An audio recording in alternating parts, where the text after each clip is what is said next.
Daily Dhamma Reflection, Pali Chanting, Paṭiccasamuppāda Dependent Origination.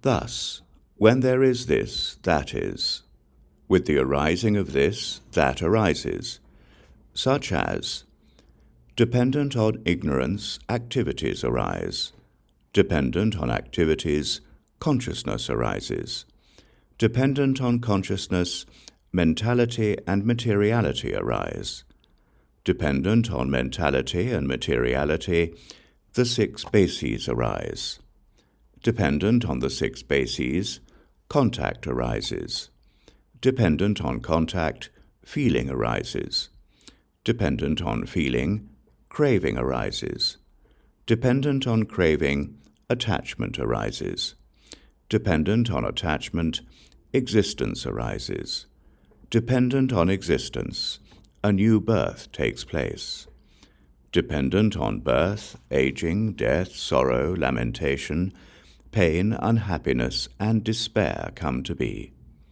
Thus is the arising of this whole mass of suffering.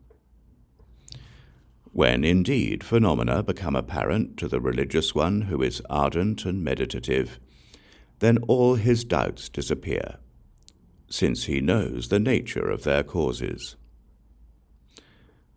When there is not this, that is not. With the cessation of this, that ceases, such as, with the cessation of ignorance, activities cease. With the cessation of activities, consciousness ceases. With the cessation of consciousness, mentality and materiality cease. With the cessation of mentality and materiality, the six sense bases cease. With the cessation of the six sense bases, contact ceases. With the cessation of contact, feeling ceases. With the cessation of feeling, craving ceases.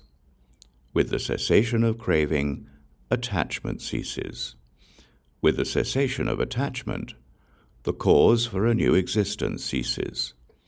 With the cessation of the cause for a new existence, the possibility of rebirth ceases. With the cessation of birth, aging, death, sorrow, lamentation, pain, and unhappiness and despair cease. Thus, there is a cessation of this whole mass of suffering.